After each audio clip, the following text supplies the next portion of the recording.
বন্ধুরা, আপনারা অনেকেই বলেন যে মুরগি পালতে এত মেডিসিন লাগে না। আপনাদের কথার সঙ্গে আমি একমত যে মুরগি পালতে এত মেডিসিন লাগে না।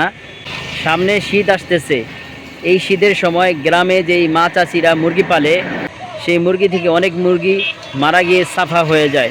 দেশি মুরগিকে মূলত 4টা ভ্যাকসিন করতে হয়: রানীক্ষেত, কলেরা, H5 আর H9। H5 এবং H9 ভ্যাকসিনটা কিন্তু অনেক ব্যয়বহুল, অনেক দাম। এই ভ্যাকসিনটা আমরা সবাই করতে পারি না। সে কারণে শীত আসার পূর্বে আমাদের মুরগিগুলোকে একটি হাই মানের অ্যান্টিবায়োটিক ডোজ করে দিতে হয়, যেন আমরা একটু হলেও রিস্ক ফ্রি থাকতে পারি। তবে H5 আর H9 ভ্যাকসিনটা দিলে অনেকটা রিস্ক ফ্রি থাকে। এই 10 থেকে 20টি মুরগির জন্য আপনার H5 এবং H9 ভ্যাকসিন দেওয়ার কথা প্রশ্ন আসে না, কারণ H5 এবং H9 ভ্যাকসিনের দামগুলো আপনার প্রায় 2,500 থেকে 3,000 টাকা করে 500 মুরগির ডোজ। তো এগুলা দেওয়াটা সবার জন্য ব্যয়বহুল নয়।